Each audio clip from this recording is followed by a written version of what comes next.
जय हिंद मेरे प्यारे साथियों, स्वागत है आपका हमारे यूट्यूब चैनल में। सो गाइस, आज के इस वीडियो में हम बिहार एसएससी इंटर लेवल भर्ती 2023 से संबंधित हम रीजनिंग के कुछ महत्वपूर्ण प्रश्नों करेंगे जो आपके एग्जाम के पॉइंट ऑफ व्यू से बहुत ज़्यादा महत्वपूर्ण होंगे। देखिए, प्रैक्टिस सेट नंबर 19 से इससे पहले हमने 18 वीडियो बनाया है। अगर आपने उन वीडियो को नहीं देखा है तो आप हमारे प्लेलिस्ट के माध्यम से उन सभी वीडियो को आसानी से देख सकते हैं।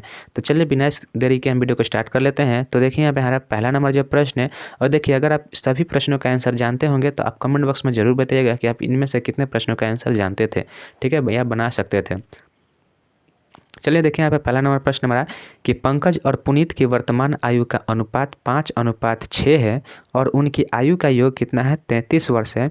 तो उनकी आयु का अंतर कितना होगा। ठीक है, तो देखिए यहाँ पे दो व्यक्ति हैं, एक पंकज है और एक कौन है, तो एक पुनीत है। ठीक है, एक पुनीत है और इन दोनों की आयु का जो वर्तमान आयु का जो अनुपात है यह 5:6 में अनुपात है। ठीक है, और इनकी आयु का योग कितना है, 33 वर्ष है। ठीक है, तो बताना है कि अंतर क्या होगा। तो देखिए, सबसे पहले आपको देखना होगा कि वर्तमान आयु है, वर्तमान आयु का अनुपात दिया है तो वर्तमान आयु का योग भी दिया है। तो इन दोनों का योग कितना है, 11 हो रहा है और 11 बराबर आपका क्या, 33 दिया है। तो इसका 11 बराबर आपका क्या दिया है, तो 11 बराबर जो आपका 33 दिया गया है।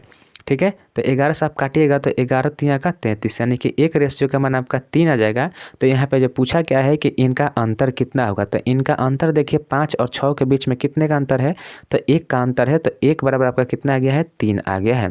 तो इसका राइट आंसर क्या होगा कि 3 हो जाएगा। इन दोनों के बीच में जो आयु का अंतर होगा वह कितना होगा, तो 3 वर्ष का होगा। ठीक है, तो ऑप्शन बी इस क्वेश्चन का बिल्कुल राइट आंसर हो जाएगा। बहुत ही आसान प्रश्न था, उम्मीद करते हैं आप सभी इस प्रश्नों को बनाए होंगे। चलिए बढ़ते हैं नेक्स्ट प्रश्न की ओर। तो नेक्स्ट यहाँ पे हमारा देखिए दूसरा नंबर, देखिए प्रश्न क्या बोल रहा है कि कृतिका दक्षिण की ओर 40 मीटर चलती है और फिर अपनी दाईं ओर मुड़कर 30 मीटर चलती है। फिर अपनी बाईं ओर मुड़कर वह 50 मीटर चलती है। फिर से बाईं ओर मुड़ती है और 30 मीटर चलती है। वह अपने प्रारंभिक स्थान से कितनी दूर जो है। ठीक है, तो देखिए डायरेक्शन से संबंधित प्रश्न है और देखिए जब भी आपको डायरेक्शन से संबंधित प्रश्न देखने को मिले तो सबसे पहले आपको दिशा ध्यान रहना चाहिए। ठीक है, कि ऊपर जो है आपका क्या होता है, उत्तर होता है, नीचे आपका दक्षिण होता है, इधर आपका पूरब होता है और इधर आपका पश्चिम होता है। ठीक है, अगर आप इस दिशा का जो है निर्देश आप दिमाग में रखते हैं तो इस तरह के सवाल जो है आसानी से बना सकते हैं। तो देखिए आप इस तरह के प्रश्नों को जो है क्वेश्चन के साथ पढ़ते चलिएगा और बनाते चलिएगा। देखिए क्वेश्चन बोला है कि कृतिका दक्षिण की ओर 40 मीटर चलती है। तो जैसा आपको सबको पता है कि दक्षिण नीचे की तरफ है। मान लीजिए यहाँ से चलती है कृतिका और दक्षिण की तरफ चलती है और कितना चलती है, 40 मीटर चलती है। ठीक है, फिर वो अपनी दाईं ओर मुड़कर 30 मीटर चलती है। तो यहाँ अगर इसका मुख दक्षिण की तरफ है तो इसका मुख अगर दक्षिण की तरफ है तो इसका दाहिना क्या होगा, दाहिना आपका इसका पश्चिम में आ जाएगा। तो पश्चिम की ओर कितना चली, 30 मीटर चली। ठीक है, अब देखिए बोल रहा है कि 30 मीटर चली, फिर वह अपनी बाईं ओर मुड़कर 50 मीटर चलती है। अब यहाँ से इसका बायां जो है नीचे की तरफ आएगा और यह जो है कितना चलता है, 50 मीटर चलता है। ठीक है, अब देखिए बोल रहा है कि फिर वहाँ से बाईं ओर मुड़ती है और 30 मीटर चलती है। तो अब इसका इधर मुख जो है दक्षिण की तरफ है तो इसका बायां जो है इधर किधर होगा, तो पूरब की ओर होगा और कितना चला, तो 30 मीटर चला। ठीक है, तो बोल रहा है कि वह अपने प्रारंभिक स्थान से कितनी दूर है। ठीक है, तो प्रारंभिक स्थान उसका यह था और प्रारंभिक स्थान से यह कितनी दूर आ गई, तो देखिए 30 मीटर चली यहाँ पे, यहाँ से चली है तो यह जो है इस दिशा में आ गई है। ठीक है, तो इधर आपका कितना हो गया, 40 हो गया और इधर आपका 50 हो गया। तो 50 और 40 कितना हो गया, तो 50 और 40 टोटल मिलकर 90 हो गया और 90 मीटर जो है ये दक्षिण दिशा की ओर चली है। तो इसका राइट आंसर हो जाएगा ऑप्शन नंबर डी, 90 मीटर। ठीक है, 90 मीटर जो है इस क्वेश्चन का बिल्कुल राइट आंसर हो जाएगा।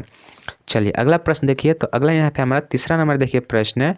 क्वेश्चन देखिए कर रहा है कि निम्नलिखित प्रश्न में दिए गए वैकल्पिक शब्दों में से वह शब्द चुनिए जो दिए गए अक्षरों का प्रयोग करके नहीं बनाया जा सकता है।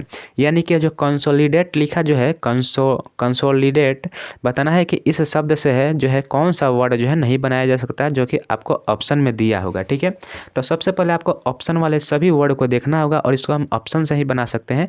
जैसे पहला में लिख रहा है कि कंसोल, तो देखना होगा कंसोल के प्रत्येक वर्ड जो है इस वाले वर्ड में मिल रहा है कि नहीं।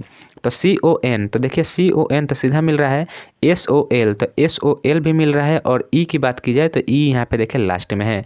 तो इसी तरह से प्रत्येक वर्ड को लाइन बाय लाइन आपको मिलाकर देखना होगा कि सभी वर्ड जो है इस सेंटेंस में मिल रहा है कि नहीं मिल रहा है। ठीक है, अब देखिए इस तरह से आप मिलाएंगे तो आपका जो है इसका राइट आंसर निकल कर आ जाएगा।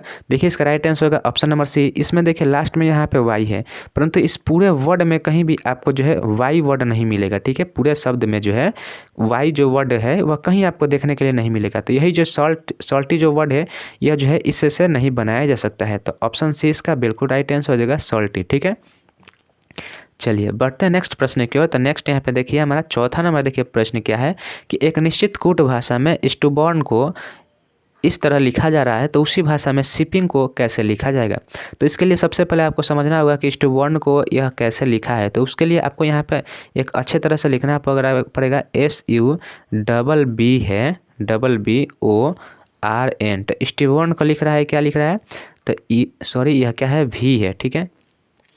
भी है, उसके बाद यू है, उसके बाद टी है, उसके बाद ए और यहाँ पे देखिए ओ के नीचे क्या लिखा है, ओ के नीचे ओ लिखा है, आर के नीचे एस लिखा है और यहाँ पे पी का प्रयोग किया गया है। तो अगर यहाँ पे आप समझ लेते हैं कि स्टुबॉर्न को इस कैसे लिखा गया है तो आप जो है शिपिंग के बारे में बता सकते हैं कि शिपिंग के लिए जो है कौन सा वर्ड आएगा, ठीक है। तो अब देखिए यहाँ पे हम दिमाग लगाएं तो देखिए यहाँ पे आप बीच वाले आप सभी को गिन लीजिए, काउंट करिए कितना है। तो 1 2 3 4 5 6 7 8 है। तो 8 है तो हम 6 का जोड़ा लगा 4 का जोड़ा लगा सकते हैं, या फिर ऐसे भी हम जिस तरह से बनता है उस तरह से जोड़ा लगाए, ठीक है। तो देखिए अगर हम बीच में यहाँ पे दोनों की ओर देखें तो यहाँ पे -1 हो रहा है और यहाँ पे भी -1 हो रहा है, ठीक है। अब इसके अगल बगल देखिएगा तो यहाँ पे इस तरह से देखिए ST यहाँ पे +1 हुआ है, TU +1 हुआ है और U भी +1 हुआ है, ठीक है। तो इन तीनों में जो है +1 हुआ है और यह दोनों में -1 हुआ है। यहाँ पे भी सेम इसी तरह से प्रोसेस यहाँ पे देखिएगा तो यहाँ पे भी क्या हो रहा है, +1 हो रहा है, क्योंकि O के बाद P, R के बाद S, N के बाद O, ठीक है। तो यहाँ पे भी +1 हो रहा है। तो पहले 3 में और लास्ट 3 में +1 हुआ है और बीच में जो 2 है उसमें -1 हुआ है, ठीक है। तो इस तरह से अगर हम लॉजिक का पता लगा लेते हैं तो जो दूसरा वर्ड के बारे में हम लिखना होता है उसके लिए हम वर्ड जो है आसानी से बता देते हैं, ठीक है। तो देखिए SHIPPING इतना लिखने के बाद हमें इनका जो है कैसे क्या करना पड़ेगा, इनका मार्किंग कर लेना होगा। तो देखिए 3 इधर है और 3 उधर है। तो सबसे पहले आप बीच वाले को कर लीजिए, P में से -1 कीजिएगा तो P में से -1 कीजिएगा तो क्या आएगा, O आएगा, ठीक है, O आएगा। तो दोनों में से 1 माइनस करना है तो -O आएगा, ठीक है। अब इतना लिख लिए तो यहाँ से आप अब आगे में बढ़िए तो इधर की तरफ जाइएगा तो यहाँ से इधर जाइएगा, यहाँ से सीधा आएगा और यहाँ इधर से इधर आएगा, ठीक है। तो अब यहाँ से अगर आप लिखते हैं तो G के बाद +1 करना पड़ेगा। यहाँ पे क्या है, +1 करना पड़ेगा। तो G में +1 कीजिएगा तो G के बाद क्या आता है, H आता है। तो यहाँ पे H हो जाएगा। N के बाद क्या आता है, तो N के बाद O आता है और I के बाद क्या आता है, तो I के बाद जो है J आता है, ठीक है।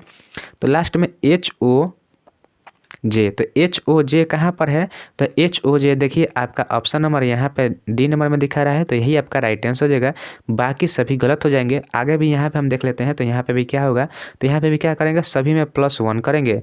तो देखिए I में +1 करेंगे तो I में J होगा +1, H के बाद I होता है, S के बाद क्या होता है, T होता है। तो देखिए JITOOHOJ। तो ऑप्शन नंबर यही में है, ऑप्शन नंबर डी में है। तो ऑप्शन नंबर डी जो है इस क्वेश्चन का राइट आंसर हो जाएगा, ठीक है। चलिए अब अगला प्रश्न देख लेते हैं। तो अगला यहाँ पे देखिए हमारा 5 नंबर देखिए प्रश्न क्या बोल रहा है कि कितने ऐसे पेन हैं जो नीले हैं, यानी कि हमें नीले पेन की काउंटिंग करना है, हमें ब्लैक से कोई भी मतलब नहीं है। यहाँ पे देखिए ब्लैक भी दिया गया है, यहाँ पे आपका पेन है और यहाँ पे आपका ब्लू है। तो हमें यहाँ पे ब्लैक के बारे में कोई भी बताया नहीं, कि कुछ भी नहीं कहा गया है कि ब्लैक को लेना है या नहीं लेना है। तो इस स्थिति में हम क्या करते हैं, तो ब्लैक को भी काउंटिंग कर लेते हैं। तो देखिए यहाँ पे बोला है कि सभी कितने पेन नीले हैं। तो देखना होगा कि आपके पास पेन की जो है डायग्राम कौन सा है। तो ये जो चतुर्भुज जो है यह किसको दर्शा रहा है, तो यह जो है पेन को दर्शा रहा है, ठीक है। और उसके बाद जो पेन नीले पेन को लिए कौन सा है, तो नीले पेन के लिए यह है। तो इन दोनों में जो है संयुक्त रूप से कौन कौन सा आ रहा है, तो संयुक्त रूप से एक यह 4 आ रहा है और एक यह 19 आ रहा है, ठीक है। तो यह 19 और 4 को जोड़िएगा तो कितना होगा, तो 19 + 4 जोड़िएगा तो आपका राइट आंसर निकल कर आएगा कितना, 23 आएगा। तो ऑप्शन नंबर ए इस क्वेश्चन का बिल्कुल राइट आंसर हो जाएगा 23। देखिए 23 ऐसे पेन हैं जो कि बिल्कुल नीले हैं, ठीक है। ऑप्शन नंबर ए इसका राइट आंसर हो जाएगा। बहुत ईजी प्रश्न था और इसको हम आसानी से बना सकते थे। इस तरह के प्रश्नों को अगर आप परीक्षा एग्जाम के माहौल में जो है छोड़ते हैं तो आप अपने लिए जो है पैर पे कुल्हाड़ी मारेंगे, ठीक है। देखिए अगला यहाँ पे देखिए हमारा छठा नंबर देखिए प्रश्न क्या है। छठा नंबर प्रश्न बोल रहा है कि दी गई आकृतियों में से उस एक का चयन कीजिए जिसमें प्रश्न आकृति छिपी या अंतर्निहित है। ठीक है, तो वह आकृति हमें देखना होगा कि यह जो आकृति है यह कौन सी ऑप्शन वाली आकृति में जो है यह सन्निहित है यानी कि निहित है। तो देखिए इस तरह का डायग्राम आपको केवल ऑप्शन नंबर ए में ही दिख रहा है, बाकी किसी भी ऑप्शन में नहीं दिख रहा है और यह स्पष्टतः दिख रहा होगा। ठीक है, तो ऑप्शन नंबर ए इसका राइट आंसर हो जाएगा। बाकी तीनों ऑप्शन में कहीं भी आपको त्रिभुज वाला डायग्राम देखने के लिए नहीं मिल रहा है, तो यह भी एक ही नज़र में इस सवाल को बनाया जा सकता था। ऑप्शन नंबर ए इसका राइट आंसर हो जाएगा। चलिए अब देखिए यहाँ पे हमारा नेक्स्ट यहाँ पे 7 नंबर देखिए प्रश्न क्या है। क्वेश्चन बोल रहा है कि कागज के एक टुकड़े को मोड़ा गया और मुक्का मारा जाता है। ठीक है, जैसा कि नीचे एक प्रश्न आकृति में दर्शाया गया है और दी गई उत्तर आकृति में इंगित कीजिए कि जब इसे खोला जाता है तो यह कैसा दिखाई देगा। ठीक है, तो देखिए यह जो पेज है इसको मोड़ा जा रहा है, यानी कि इधर से मोड़ा जा रहा है और इधर से मोड़ा जाए। इन दोनों कॉर्नर को यहाँ पे मोड़ा जा रहा है, इन दोनों कॉर्नर को यहाँ पे मोड़ा जा रहा है, इन दोनों कॉर्नर को यहाँ पे और इसको यहाँ पे मोड़ा जा रहा है। और बीच में क्या किया जा रहा है, बीच में एक होल मारा जा रहा है। तो होल देखिए, होल मारा जा रहा है तो यह जो जब खुलेगा तो यह किस तरह से दिखेगा। तो ये जो खुलेगा तो इसके सभी कॉर्नर जो है, कॉर्नर यहाँ से कटे होंगे, यहाँ से भी कॉर्नर कटा होगा, यहाँ से भी कॉर्नर कटा होगा और यहाँ पे भी कॉर्नर कटा होगा, क्योंकि यह दोनों यहाँ पे क्या थे, टर्न थे, यानी कि इनको मोड़ा गया था। ठीक है, तो ये जब खुलेंगे तो सभी कॉर्नर कटे होंगे और बीच में एक यहाँ पे होल भी आपको देखने के लिए मिलेगा। तो देखिए इस तरह से आकृति ऑप्शन नंबर बी में दिख रहा है और यही आपका राइट आंसर हो जाएगा। और देखिए यहाँ पे जो ऑप्शन नंबर यहाँ पे डी जो दिख रहा होगा, यहाँ पे देखिए यहाँ पे कॉर्नर कटा हुआ नहीं दिख रहा है, यह कॉर्नर पर क्या है, यहाँ से इस तरह से एक कोण दिख रहा होगा। ठीक है, तो यह नहीं होगा, हमें कोण नहीं चाहिए, हमें इस तरह से गोला की तरह आकृति चाहिए। तो केवल ऑप्शन नंबर बी में है और ऑप्शन नंबर सी में भी है, तो सी में यहाँ पे गोला नहीं दिया गया है, इसलिए यह राइट आंसर नहीं होगा।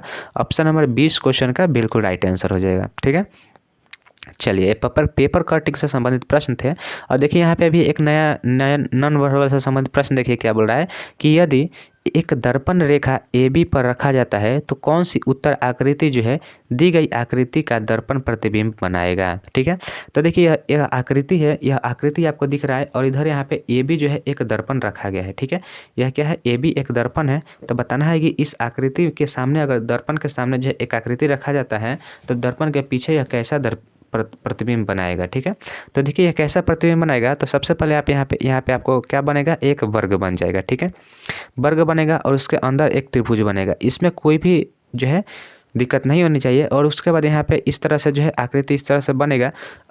अब देखिए यहाँ पे जो है यह ब्लैक शैडो जो दिख रहा है यह बिल्कुल दर्पण के नज़दीक है, तो इस प्रतिबिंब में भी क्या होगा, प्रतिबिंब में भी दर्पण के नज़दीक ही होगा। ठीक है, तो इस तरह से दर्पण के नज़दीक हो गया। उसके बाद यहाँ क्या है, जो लाइनिंग जो है, यह लाइनिंग दर्पण से दूर है, तो यहाँ प्रतिबिंब में भी क्या होगा, दर्पण से दूर होगी। तो यहाँ पे लाइनिंग हमने दर्पण से भी दूर बनाया है। तो इस तरह से आकृति आपको देखिए किस ऑप्शन में दिख रहा है, इसमें दिख रहा है तो देखिए जो उल्टा है तो यह नहीं होगा। ठीक है, यह भी उल्टा है तो नहीं होगा, यह दिख रहा है ऑप्शन नंबर सी इसका राइट आंसर हो जाएगा। यहाँ पे देखिए जो है लाइन से शुरू हो रहा है तो यह नहीं होगा, तो केवल ऑप्शन नंबर सी इस क्वेश्चन का बिल्कुल राइट आंसर हो जाएगा। ठीक है, चलिए तो देखिए आज के लिए बस इतना ही रखते हैं। उम्मीद करते हैं वीडियो आपको अच्छी लगी हो। देखिए आज के इस वीडियो में टोटल 8 प्रश्न किए, 8 के 8 प्रश्न जो है आपके एग्जाम के पॉइंट ऑफ व्यू से बहुत ज़्यादा महत्वपूर्ण थे और यह प्रीवियस ईयर बेस्ड प्रश्न थे। ठीक है, तो उम्मीद करते हैं अपने वीडियो का अंत तक देखे होंगे। वीडियो कैसे लगे लाइक जरूर करिएगा, वीडियो अच्छी लगी हो तो कमेंट भी जरूर करके बताइएगा। तो चलिए मिलते हैं नेक्स्ट वीडियो में, तब तक के लिए जय हिंद जय भारत।